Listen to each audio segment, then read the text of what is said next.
ഇന്റർവ്യൂവിനുള്ള tips and tricks ആയിട്ടാണ് വന്നിട്ടുള്ളത്. Interview പലപ്പോഴും പലരും ഭയപ്പെടുന്ന ഒരു കാര്യമാണ് അല്ലേ. അതെങ്ങനെ ഈസി ആയിട്ട് ടാക്കിൾ ചെയ്യാമെന്ന് നമുക്ക് നോക്കാം. Interview is not about speaking big English.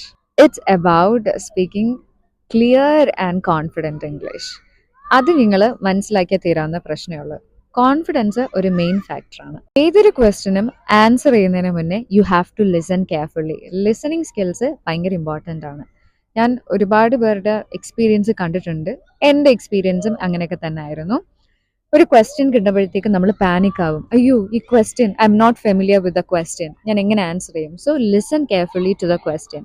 നിങ്ങൾക്ക് മനസ്സിലായില്ലെന്നുണ്ടെങ്കിൽ you can ask like, I didn't get the question, can you please repeat it? And you can take 2 seconds, 2 to 3 or 2 to 4 seconds. It is okay to take time for thinking, and then you have to answer slowly.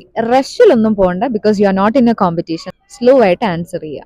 And if you don't know the answer, don't panic ആവരുത്. നിങ്ങൾക്ക് പറയാം, thank you for the question, I may not have direct experience but I'm eager to learn എന്ന് പറയുന്നൊരു കാര്യം നിങ്ങൾക്ക് പറയാം. നിങ്ങൾക്ക് അറിഞ്ഞൂടാത്ത ഒരു കാര്യം അറിഞ്ഞൂടാ എന്ന് തന്നെ നിങ്ങൾക്ക് ക്ലിയർ ആയിട്ട് കമ്മ്യൂണിക്കേറ്റ് ചെയ്യാവുന്നതാണ്. And it is very okay. നിങ്ങളുടെ കോൺഫിഡൻസ്, നിങ്ങളുടെ clarity and the way you communicate and the way you present yourself, ഇതൊക്കെയാണ് മാറ്റർ ചെയ്യുന്ന കാര്യങ്ങൾ. And this is the most important key. അപ്പോൾ ഇന്നത്തെ വീഡിയോ നിങ്ങൾക്ക് ഹെൽപ്ഫുൾ ആയെന്ന് ഞാൻ വിശ്വസിക്കുന്നു. നമുക്കിനി അടുത്ത വീഡിയോയിൽ കാണാം. Thank you so much.